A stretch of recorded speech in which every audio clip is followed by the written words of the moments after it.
Color man on 620 CKRM for the broadcast tomorrow, Luc Mullinder joining us.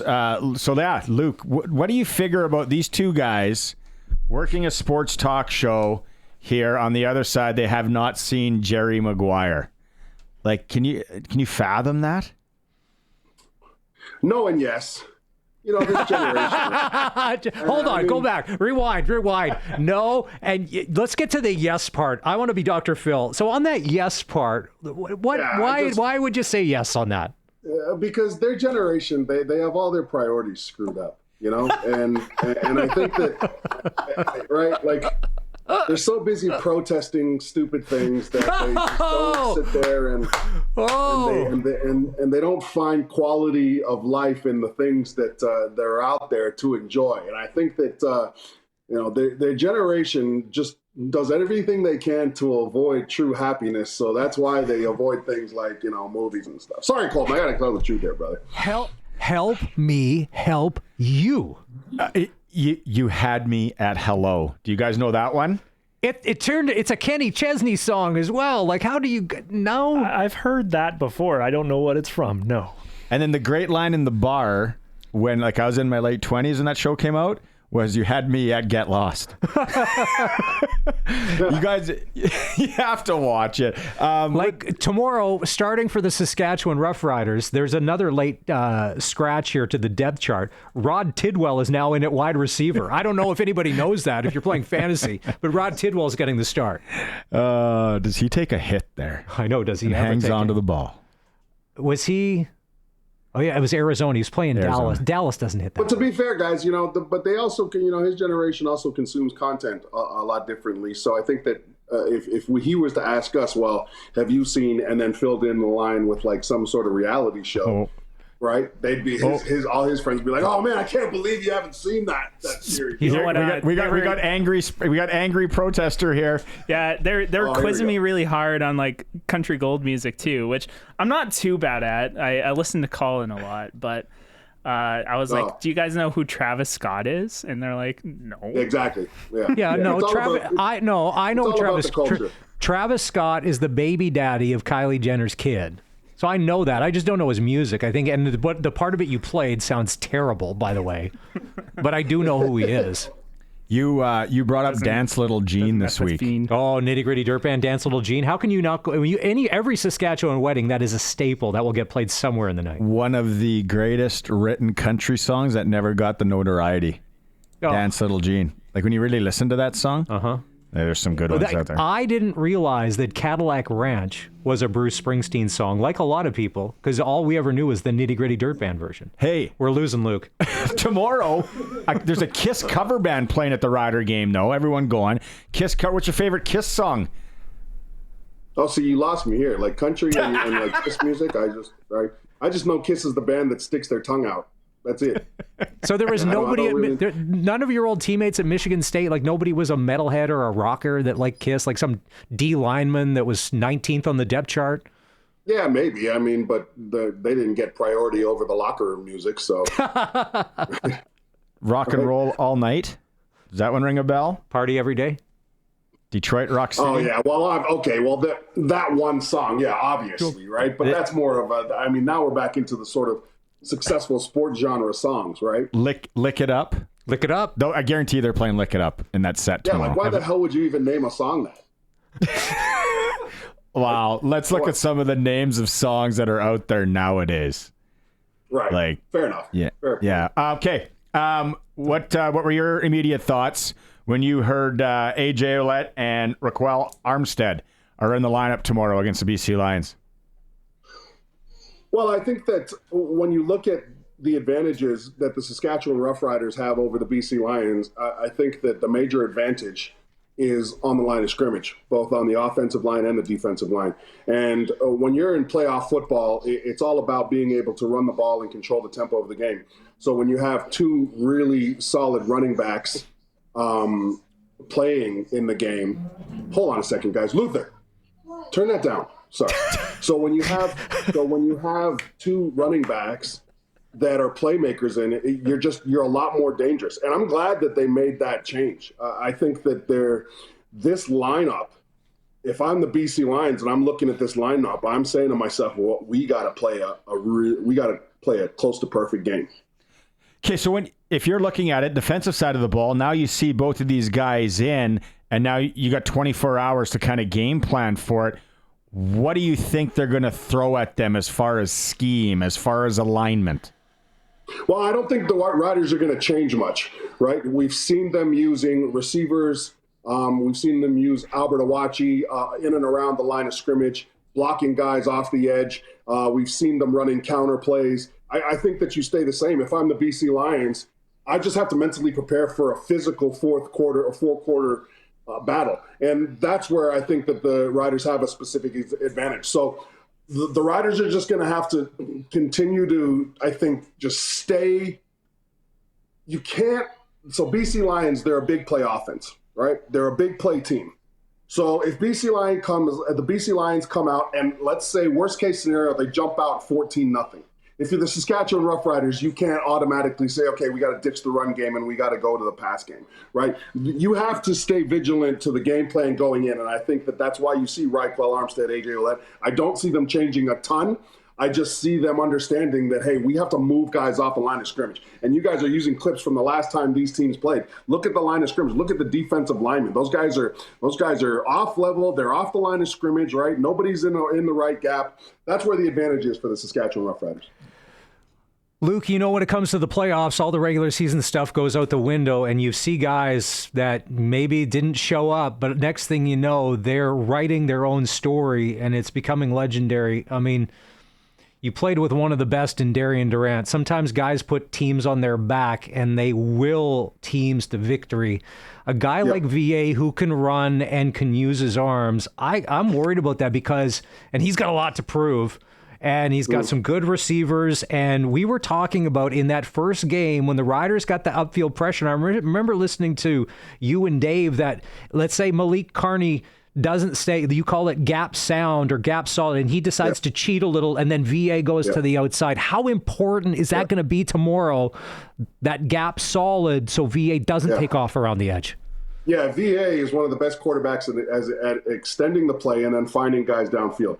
All right. I mean, you look at the season that Justin McInnis had. It was an incredible year. And those two just understood that there were times where the play was going to break down. VA was going to get out of the pocket, and Justin needed to go and find an open spot on the field. And more times than not, he found it. And what makes VA so tough to scheme against guys is that you have to get to him because he's a deep ball quarterback. He wants to throw deep. I mean, you look at his average pass depth. It's 14.2 yards per pass, right? So he's looking beyond the sticks every single time he passes.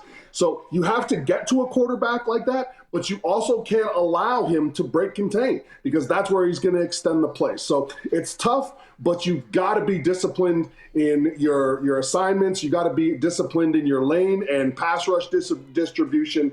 That's why this is the playoffs. You're going to play the elite teams, and every team is going to be very good at one thing, and that's what VA is good at. He's good at finding an open receiver downfield. They look to press the ball. They look to get those plays over 20 yards, and they can't. So, again, do you employ the blitz? Absolutely. What does that mean, though? You can't miss a tackle if you do, because if you get home on the blitz and you miss a tackle, someone's going to be uncovered. Someone's going to be deep, and someone's going to have an opportunity for a big play. We were talking to Farhan, and Farhan says the teams that have had success against VA, really, they just play coverage. They don't blitz as much, right? They play coverage, get them frustrated, like you're talking about. You talk about obviously breaking contain, and that's always a problem. We talked about Damon Allen, Tracy Ham, Doug Flutie, any quarterback, any football. So as a defensive lineman, what will be the game plan there, Luke? And then second part to the question, what different wrinkles would you throw in tomorrow that they maybe haven't seen? So game plan wise, I think that you go into the game and you say, look, first things first, stop the run. They've got William Stanback. He rushed for over 1,000 yards this year. He can catch the ball out of the backfield. But the reason why you say stop the run is because you want this team in 2nd and 7+, because that gives the ability to pass rush. When this team specifically is in situations like 2nd and 4, 2nd and 5, not only do you have the run available, but you also have, because, I mean, teams go for it on 3rd down if it's 3rd and 1.5, 3rd to 1, right? But you also have the play action available to you as an offense in BC. And that's the dangerous piece of that. That'll get dangerous for the Saskatchewan Roughriders, because obviously what play action does is on the run fake, the linebackers are sucking up a little bit more. They're not bailing out into coverage, right? Because they've got to respect the ability for the BC Lions run. So I think that you just understand. And again, I wouldn't say you don't pass rush, but if you are blitzing or you are a guy that you have a one-on-one, like, is Micah Johnson going to get a ton on one-on-ones? No, not really. But again, you've got to win your one-on-ones when you get them, but you can't. So for instance, you can't, if you're above the quarterback when you rush the passer as a defensive end, okay, and you see that VA is underneath you, you have to stop. You've got to come back around because he's going to go underneath you, right? You just have to understand where you are in relation to where the quarterback and the quarterback launch point is at the present time. What defensive side of the ball? Now, if you're sitting in Vancouver, you're flying, you're here sitting at the hotel right now, and you hear that Armstead and AJ Ouellette are both playing, do you now sit down as a group and change game plan, or do you say, no, we're sticking with what we have, it's just about execution, we know what we can do? Yeah, no, it's at this point in time, if I'm defensive coordinator Ryan Phillips and I'm in my meeting room today after the guys go and get something to eat or before they go and get something to eat, I'm saying, guys, I don't care if they're running Derrick Henry out there. This is about us. This is about the gaps that we play inside of. This is about us knocking guys backwards off the line of scrimmage. The secondary, this is about us playing the deep ball if they throw it up there to Emelis better than we've ever played it before. Again, it's the playoffs. It's not about fooling the team, right? It's simply about execution. And these two teams, right, these two teams specifically, when they have made mistakes against each other, the opponents made them play. So again, if I'm Ryan Phillips, one of the big pieces that I need to have my players understand is if we get an opportunity to tackle somebody, he needs to go down immediately. We cannot miss tackles against the Saskatchewan Roughriders. They're good enough as it is. Don't miss tackles. And I think also both teams come into this game saying, listen, the other big thing is we cannot kill or we cannot extend plays.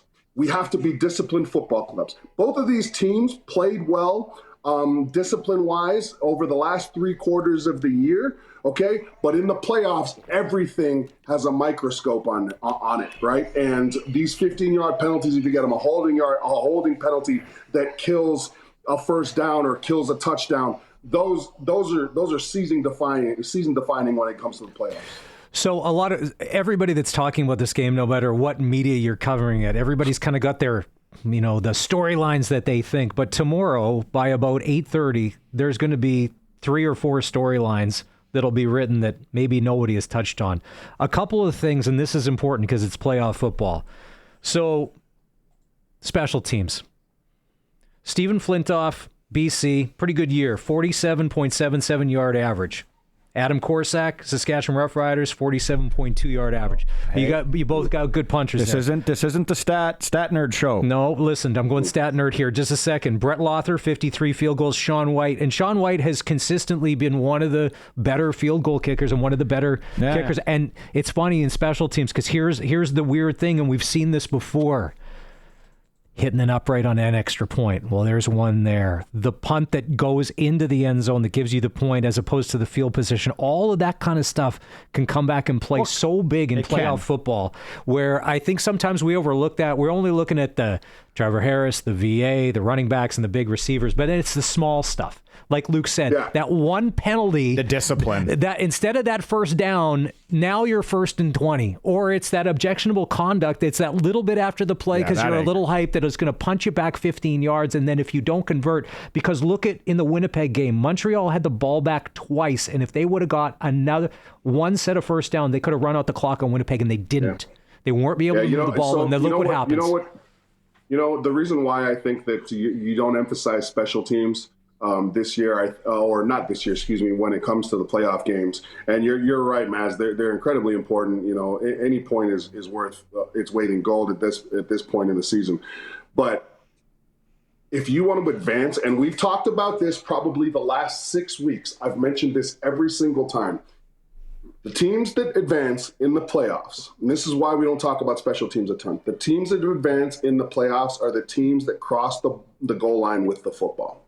Mm-hmm. You have to score in the playoffs. You can't get away with kicking 7 field goals. The Riders aren't going to win if they kick in 7 field goals, right? Like, you have to, and that's why, for instance, your offensive coordinator becomes incredibly important here, because the difference between 3 points and 6 points, it means everything in the world during playoff time, right? So the Riders can't come out here and string, and that's why you talk about discipline, right? Let's say, you've got 3rd and 1, okay? If you're down by, let's say you're down, whatever you're down or whatever you're up, but it's a critical point in the game. The game was close. You're 3rd and 1, okay? Your offense. An offensive lineman gets hit with a procedure call. You're now looking at potentially extending a drive in a critical moment or scoring to now going 3rd and, let's say, 6 and kicking a field goal, having it be a no-brainer, right? Like, that's why things like discipline right now, they're of the utmost importance. You can't kill or extend plays. Trying to look up who the reffing crew is. Have they announced that yet? Here's the thing. I always used to think Andre Proulx was not a friend of the Saskatchewan Roughriders as far as when we drew him. But I think it was always Tom Valesi that ended up being the worst, but he's retired. So who do we want tomorrow? Who is Kyle McIntyre? We want Andre Proux's crew. We want Andre Proux's crew. Yep, we want Andre. Andre Proux's the best referee in the league. And I know that people don't like him.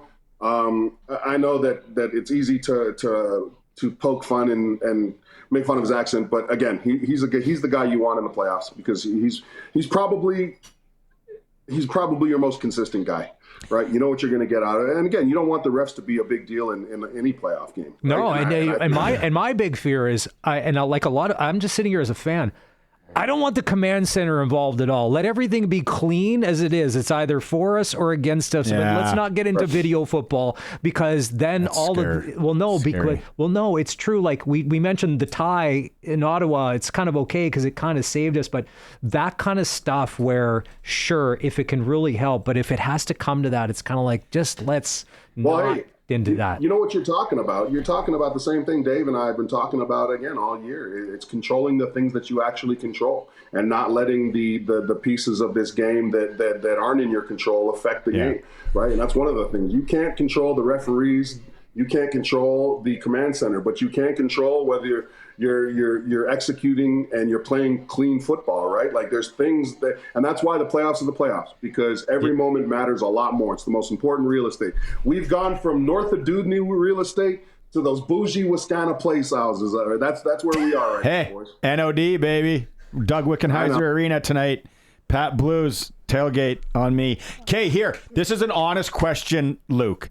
Right. And then have you guys ever watched the Do Your Job on the New England Patriots after they beat Atlanta? Absolutely. Okay.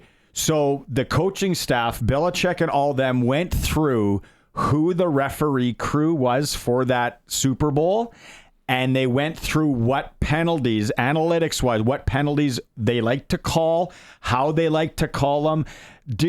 Would you guys, I remember Chris Long knew that ref called a certain hold and it was crucial in the game, and they called it. They went through it. They knew it. Would you guys go that deep, Luke? Would you guys be going that deep? Yeah, absolutely. Okay. They go that deep now. I mean, big time. I mean, football. You take football out of it. I mean, big time business.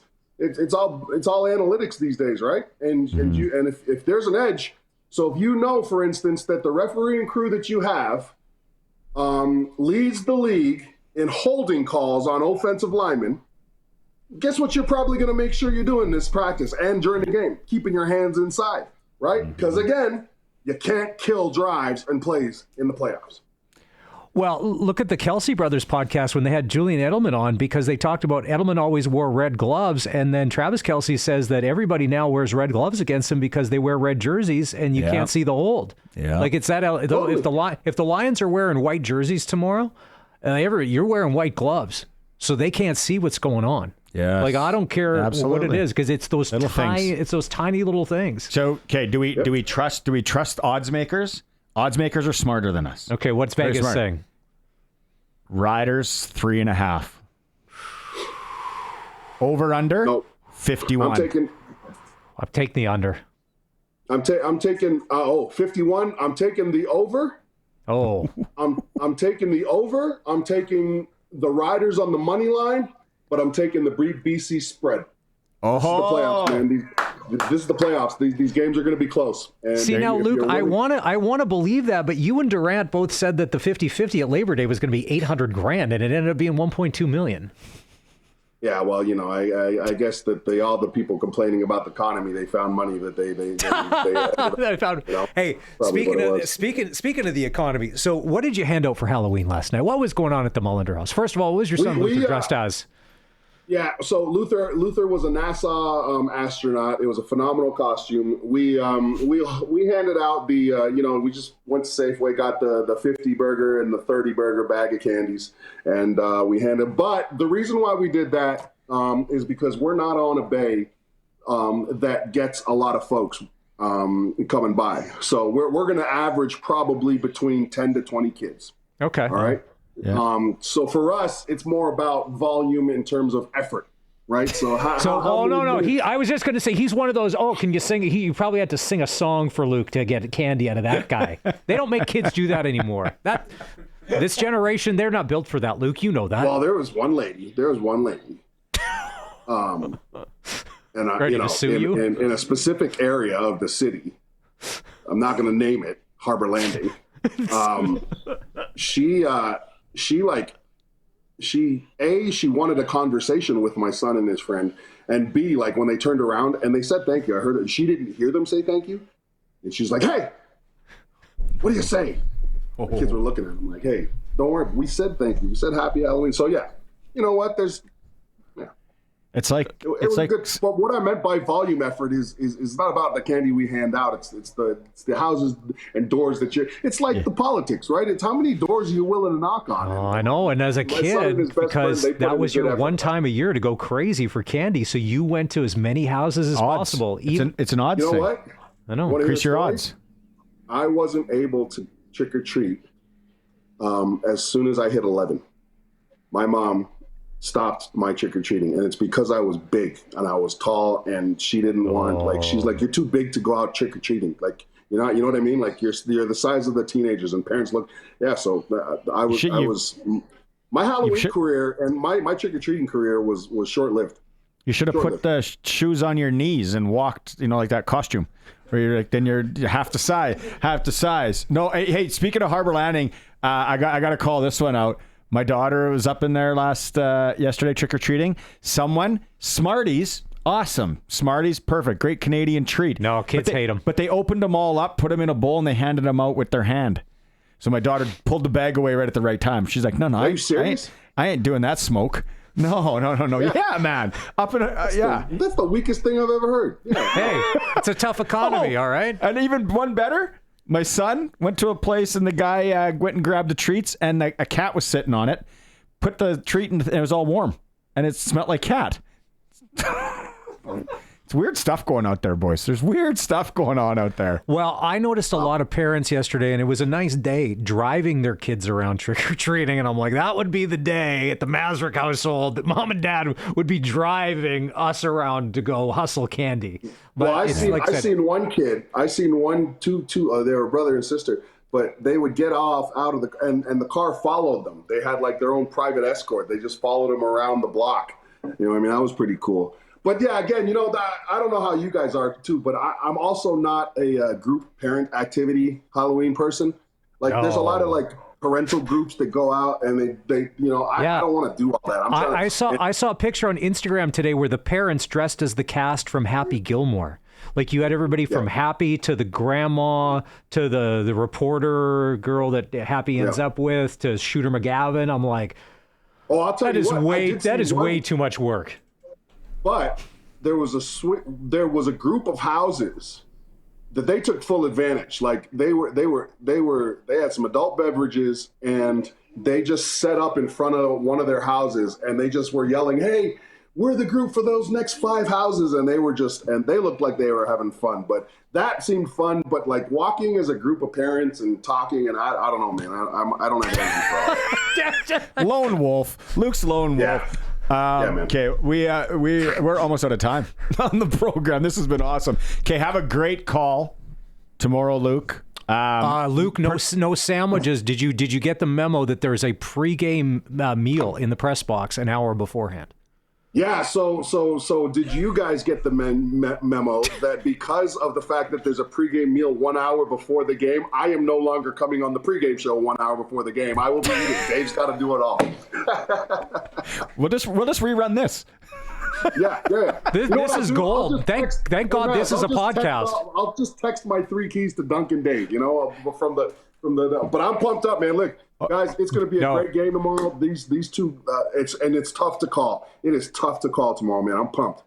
We had Reynolds on an hour ago. We said, how nice is it to be talking about football this time of year instead of off-season junk like they are already in Calgary? And he's like, yeah, this is great. For us to still be in the mix at Rider Nation, and I don't care, like I said, everyone is a little nervous, but it's better to have this kind of nervous feeling as to, hey, when does the season start next year? Listen, you know what? In this case, nerves are always good. Nerves mean 2 things. It's important to you, and you're prepared for it, period. It's the reason why. If you're not nervous, you're like me. You know when I wasn't nervous? When I had a presentation in high school. Want to know why? Because there was no prep that I had done. I didn't know what the hell I was talking about. I was just going to go out there and talk for 20 minutes. Okay? Luc Mullinder, no show prep guy. Right? And his mom didn't let him trick or treat. No, but if you're nervous, it means something to you. Okay. Tell Luther to crank up Kiss. We're done. Right. Have a good call. Have a good call tomorrow. See you, buddy. All right, boys. See you tomorrow. What the hell? Luther in the background getting one in.